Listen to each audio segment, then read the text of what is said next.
Welcome to the Living Well podcast, hosted by City Union Mission. In each episode, we bring you inspiring stories of transformation and insights from those who've overcome life's challenges. Join us on this journey of resilience and discovery. Let's dive in. Hello and welcome to the Living Well podcast. I'm Brad Burrow, and we have some very special guests today, Danni Boatwright and Dayton Moore. Thank you guys for joining us today. I'm really excited to have you guys on the podcast. Absolutely. Thank you for having me. Lots of fun. Dayton, I was just going to say, you've been involved with City Union Mission a lot. I mean, I feel like we've worked together in the past doing some things with City Union Mission. When we first came here to Kansas City in 2006, I met Dennis Chapman at the mission in August or September of that year. And of course, we got the Royals involved at that particular time. And then about 4 or 5 months later, my wife, Mary Ann, was led to get involved, with City Union Mission as well. And so it's been a great part of our journey here in Kansas City.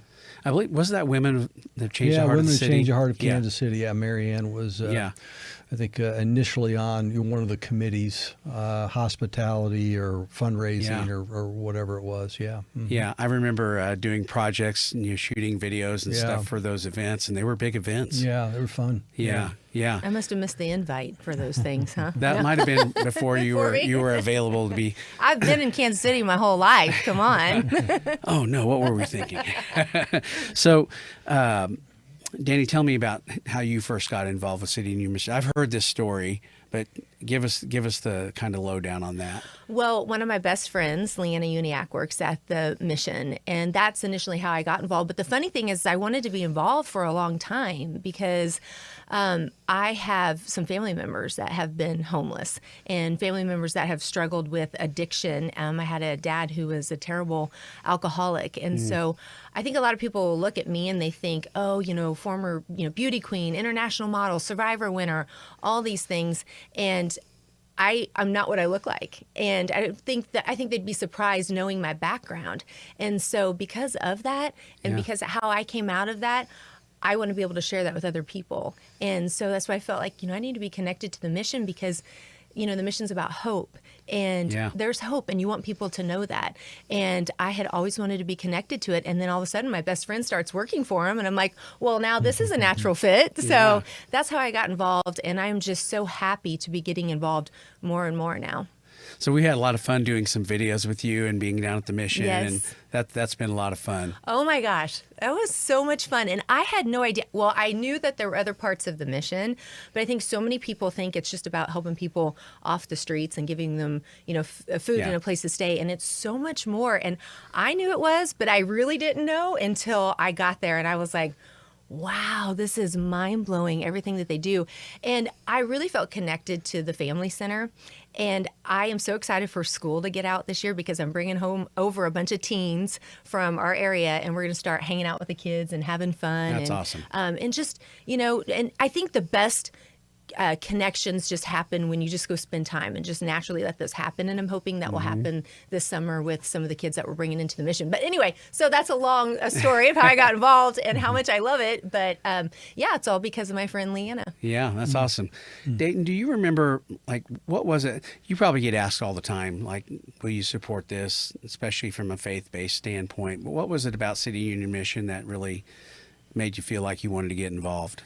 Well, I think, it's just having a heart, for other people, really. And, I look at the mission and places like the mission, and I really wonder what our community would be like, what our city would be like if organizations like City Union Mission didn't exist. Who would fill that void, right? And so, we've always felt, Brad, that it's important to use our platform, whatever that is, just to do good and serve the least of these. And I love Danni's heart really for, just getting involved and using her energy and her expertise and motivating the next generation, her family members, the friends of her family to get involved. And, those are the stories that need to be told. And that's truly what inspires me and inspires others when we just have, like-minded people want to get together in unity to do something special, for those who, just need, kind of a helping hand. Yeah. I remember when I first met Dennis and, I learned about City Union Mission. And I think one of the things that really impressed me most is that they're not just, it's more than just giving you a meal and a place to sleep. It's like giving you an opportunity to change your life. Right. And through a foundation of Christ, which I think is the only way you're really going to change. Absolutely. Can you guys comment on that? I mean, Danni, you've seen that firsthand. Oh, the thing about City Union Mission to me is, like I said, we talked about the hope, giving people hope. And there's just this message too, I think, that people don't understand they're hitting rock bottom, that you have an advantage. And I don't think they realize that when you hit that point, because when you've determined, okay, I'm going to change, I'm not going to be like this. And then you have that pillar of the mission there to bring you, hope and every tool you need to change your life. But because of hitting rock bottom, you have that adversity that you faced that can make you so tremendously successful in life that you have no idea about. Because I think really to be successful in life, you have to have some adversity, right? And people who have hit rock bottom like that have had to face that adversity. And if you can get that channeled in the right direction, no telling where you can go. And there is that hope. And then you have that pillar to help you be successful. And it's just amazing to me to hear some of the stories that come out of the mission. And I just wish that, I feel like sometimes people think they're above, going into a program of the mission. Yeah. And you're not. Nobody is. And they can really help you be successful and make some of those dreams that you have in life reality. There's always hope. And I love that the hope lives at the mission. Yeah. Dayton, can you talk about the faith aspect of it a little bit? I mean, I think that's how people really... Well, yeah. I mean, it's... well, first of all, Jesus began his life homeless. Okay, Yeah. I mean, people don't, That's true. You sit back and we're reminded of that, every year, at least around Christmas time, right? Yeah. And so his story, in fact, he spent most of his life, his ministry, wandering around and didn't have a place to live. And, Jesus is the greatest leader of all times. And so in our leadership journey, we've just always tried to, follow his leadership lessons and listen to, to his directives and again, just be inspired by other people who were doing exactly the same. But, when I see people on the streets, people who are homeless, I see just a breakdown in community. I feel an importance of the family and how important that is for the success of our communities, our churches, our schools. I mean, the strength of our schools and our communities and our churches and this country traces right back to the strength of the family. And so when I see someone homeless, I wonder about their family, and I look at really just a breakdown in society, and where's the private sector? And to me, it's not a government problem. It is a government, but it's not something the government can solve. It's the faith community and the private sector coming together, and to be able to just breathe life on people. And I mean, we're only as my grandmother used to say, we're only as strong as our weakest link. And when we see people who are out there who are homeless, I mean, it affects us all, whether we realize it or not. Yeah, and I think that's the power of City Union Mission, honestly, is the faith aspect of what they do. I mean, there are other, the government programs don't work like this, Right. and really see somebody turned around. Well, you have to have that faith as a foundation. And like you were saying, Dayton, is that community and that family. And a lot of people, when I see them homeless, I think, gosh, what's happened that's made them that way? What's quite, and the mission is, I mean, they are family to people, and family can look like so many different ways. Probably a family they don't have. Right, exactly. Right. And it's so important to have that family and that community. And that's the thing about Kansas City. And I think I've told you this before. When I won Survivor, like the coolest part about it was winning for my city. We just have such a great community here. And I remember everybody at CBS saying, it's really unique. We had more requests from a city for your interviews after winning Survivor than any other contestant. They said they couldn't believe how many requests they had for when I played the second time on All Winners. the parties that people wanted to have. And I was like, that's really cool. I mean, that's Kansas City for you. We really support our own like nobody else. And that's so special. Yeah. And I think that obviously shows in our mission with how much support they get from the community. Dayton, you mentioned the impact. That's kind of moving on to the next question. I mean, talk about the impact that City Union Mission is having on Kansas City. I mean, it's profound. Well, I think that I mean, first you got to want the exact same thing for other people's children as you want for your own. Okay, and so when you see, you know, like I said, people are homeless or people who are hurting. I mean, that obviously could be you. It could be your family members. It's only by the grace of God. And but when I think a lot about the mission, I think a lot about the people that are serving there. You know, the people that are working, and you know, they're not doing it for anything else but the love of humanity, and they want something better for someone else, and they want the exact same thing for other people's children as they want for their own. And so our motivation in supporting the mission is, yes, the individuals who are the clients, but it's as much as the employees and the people that are working and serving there. We got to keep them going. We got to keep them strong. We got to keep them inspired. If someone has to do that work, and I'm thankful that we have people in this community that are inspired to come alongside of people who need help. They're on the front lines, you know, and you're exactly right. Yeah. I mean, I think that the people that serve at City Union Mission are amazing. When I went to do the social media clips and got to meet all of those people, you know, burnout is real in anything, and that's a tough job where they are, and like you said, on the front lines, and it takes a special person, and we have to keep them inspired and keep them motivated to keep doing all the awesome work that they're doing. But they're characters too. I mean, we had some fun. Don't you have to be a character to I mean, that's exactly right. Absolutely.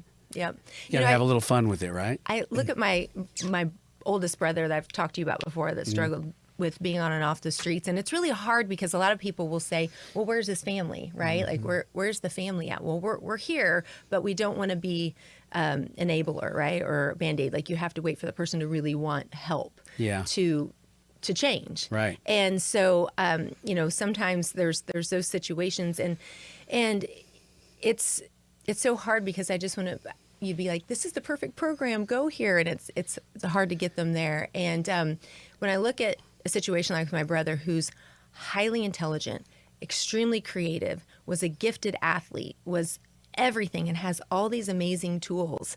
And it just seems like, you know, he's just thrown them away, and it's so hard. And I look at the mission, I see so many people that I see my brother, you know, I see all these people there that have incredible talents. And I feel like sometimes people who are the most creative can struggle the most with mental health issues. And it's just, like I said, you see a lot of characters there that have so much talent and so much to give that it's so inspiring to see people dedicating their time to helping that become a reality for these people that are trying to make that change. I just love it. I got in the car after working that day doing the videos. I called my mom and I just cried. I was like, this is amazing what these people do. I mean, it's absolutely inspiring, and I wish more people could come down and visit and see everything that goes on, because again, I think a lot of people think it's just we're bringing them off the street, giving them a meal, and it's so much more than there's that. So much more. It's awesome. Yep. Yeah, we've got to find ways to get people educated, you know, to get in the trenches and learn. Even people coming into the mission. I think the two of us need to do a little man on the street stuff and like interview people and ask them, hey, I know a guy that can help with that. Do you know what's going on at the mission, people? Right up your alley. You'd be good at that. I'm sure That'd she'd be pulling you along with her. But then I'd probably be talking sports with them and whatever else. But that's okay, right? We can cover everything. We got to talk a little bit of sports when Dayton's in town, right? Sorry, I'll derail you guys. That's what I do best. No, that's awesome. But, you know, you mentioned something I think is really interesting. It's like, I've heard even some of the people that have come through the mission were fearful of coming.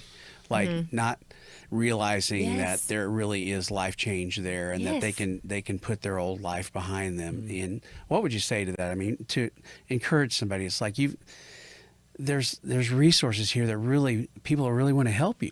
I understand people have like a lot of pride, right? Yeah. But after visiting those facilities and how amazing they are, and how much fun, like I was out there playing foosball with people and shooting hoops, and Yeah. there's love to just come visit, just try it, just try. Yeah. Because in order, like I'll see with my brother, he'll have times where we go up and down. It's like this constant cycle, and I just know that the bottom's going to drop out again at some point because we're not getting the core help that we need.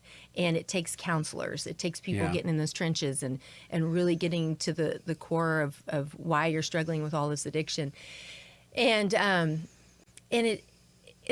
understand that people, may struggle with that, but having pride and not wanting, but just come down and visit and meet the people, because then you'll see a whole different side.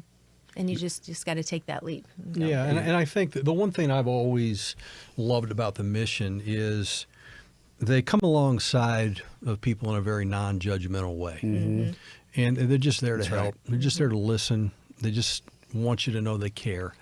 And the programs in place are simply, it's a huge part of that. And that's what I think separates the mission with other facilities. And of course, there's the biblical aspect which is so huge. But I just like the non-judgmental attitude and spirit that exists at the mission. Yeah. Well, you were talking earlier too about like the core change is having that faith and dedicating your life to Christ. And that Carrie Underwood song, Jesus Take the Wheel.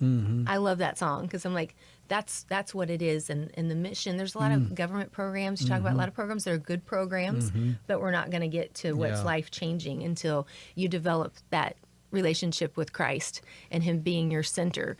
And I love Philippians 4:13, which we hear a lot of people use it as in sports, realms, like, I could do all things through Christ, meaning I could win this game. No, it's so much more. It means through those times in life, right? You can get through it. You can become all that God has set for your life. You can do all things through Christ who gives you strength. And that's true. You can do that, and you have to have that faith base, and so many other programs don't, and that's what the mission has. And it's just incredible when Christ becomes the center of your life. And of course, you guys know that, and people watching the podcast know this, I'm sure. But there's that sense of peace when everything in life is a storm, and especially somebody who's coming to the mission probably feels that way. There's that peace that Christ can bring in your life that's just so amazing.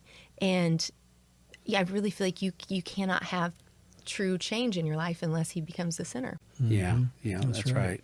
Yeah, very, very spot on. So, last question. Let me just read the question to you. So, looking ahead, how would you like to see City Union Mission grow or evolve in the coming years? I mean, there's a lot of directions that City Union Mission could go. What do you think, Dayton? Maybe you start.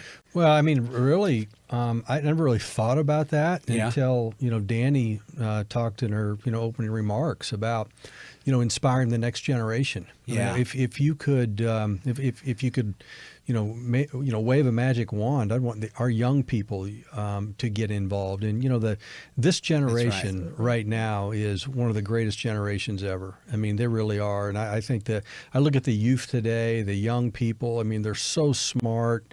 They want to serve. They're not as motivated with with materialistic kind of ambitions like maybe other generations are, and there's nothing wrong with that, but just to get young people involved and to know that we can do a lot as a society, just as Jesus said, just love our neighbors, we love ourselves. And let's look out for one another. And I think the mission is certainly a great place to do that and to create that necessary foundation to serve, above and beyond. Yeah. We got to figure out how to get young people involved more, Danni. How do we do that? Well, it's exactly right, though. Well, the first thing, too, this generation is so smart in ways that we weren't, that can really help deliver the message even further, Yeah. right? They're so tech savvy. And, I tell my boys, where much is given and much is expected. Like we need to give back. And when you're talking earlier about you need to love kids like they're your own, you need to be family for other people. I love kids. I mean, I know my friend in the other room over here, Leanna, can tell you that. I love kids, and I want to see all kids be successful. I get so excited when I see my son's friends succeed. It just makes me so happy. And I think that we need to really inspire people to have the same kind of feeling, right? And we need to just love kids, support kids, because they're the next generation. And that's why I want to bring a bunch of kids from DeSoto to come out and work with the kids at the mission and pass that on and be that structure for those kids, so they can have, the same path, might be a little bit different, but you need others there to help inspire you. So I love kids. But here's how I think we could change, okay, the mission or expand. Foster kids. So when they age out of foster care, a lot of them end up on the streets or end up homeless. Yeah.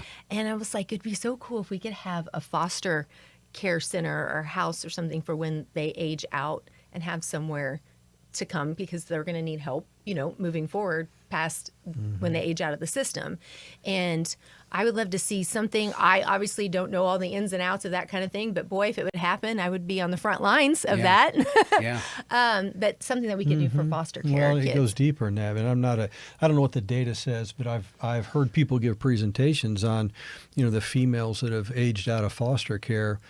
Those are some of the girls that are trafficked. Yeah. It's a. We can't. So yeah, there's a lot of needs, a lot of hurts, and we're just thankful that the mission is there to provide support, for some of those hurts. Yeah, when you're talking about the younger generation, I don't know if you guys feel like this, but I feel like there's kind of a revival happening with. Absolutely. Do you see that too, Dayton? I was like, I know my youngest son, is on fire right now. Yes. And nothing that we did, but it's really cool to see. And he's at K-State.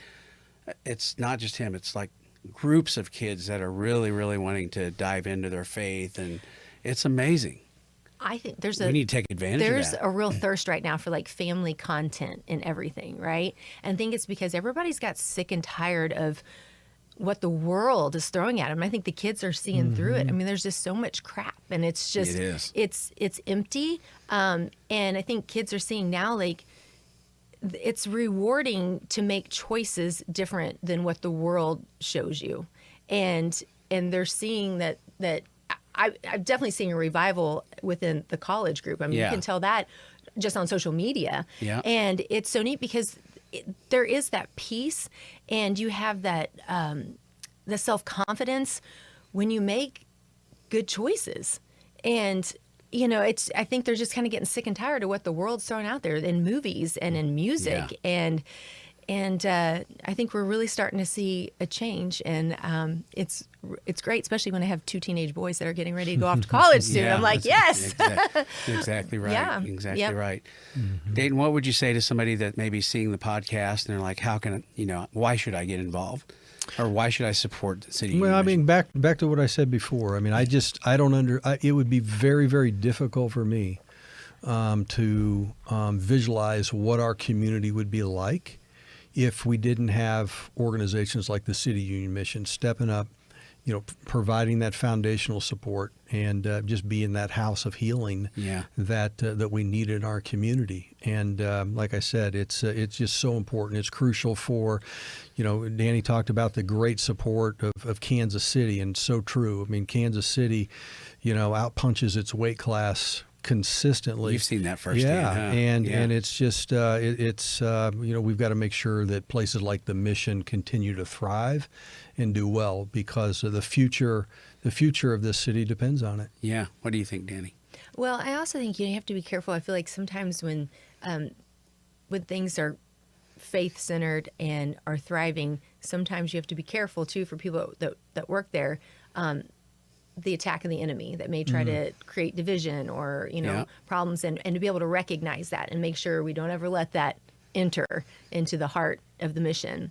And I'm sure everybody has a solid foundation, a solid heart, and they'll keep keep strong, but we need to make sure we don't let any division come in and try to break up anything great that's going on. And then also just encouraging the community, not only giving of money, obviously, which is very important, but if you can't give time, just come down and visit. There's so many different ways that you can you can volunteer at the mission, and to make sure and do that so we continue to grow and move forward and change lives like we have been. Yeah, I've heard a lot of people say, and we'll wrap up after this, but they went down to serve at the City Union Mission thinking, I'm going to help somebody and all this, and they leave realizing they're the ones that got help. Usually 100%. The case, yeah. We've always made it kind of a family tradition each year to go serve together as a family. Mm-hmm. Usually it's around the holidays, and we always encourage the Royals' wives to get involved as well, and so there's just so many different things that you can do, and it's just, if everybody would get involved at some level, I mean, it would just be such a huge blessing to this community. Yeah. And there's people's, they're calling. Some are called to preach. Some are called to help raise money. Some are called to volunteer. We're all called for something. Mm-hmm. So pay attention to that calling, right? Yeah. And I can just tell you firsthand, how rewarding it is when you give back. But also, it's so much fun. Everybody's such great fun. Like, all the characters that I met working there, I had so much fun hanging out with them and finding out all these talents that all the different people had working there. And just come on down and see what we're all about. See, I'm part of the team now, so I can say what we're all about, right?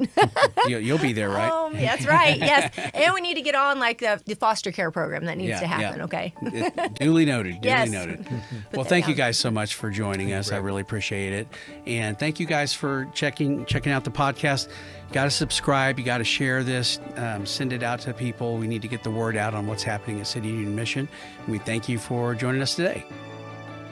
Thanks for tuning in to The Living Well. Be sure to subscribe on YouTube, Spotify, or Apple Podcasts. Follow us on social media for even more inspiration. Want to join our mission? Visit cityunionmission.org. Stay inspired, and we'll catch you next time.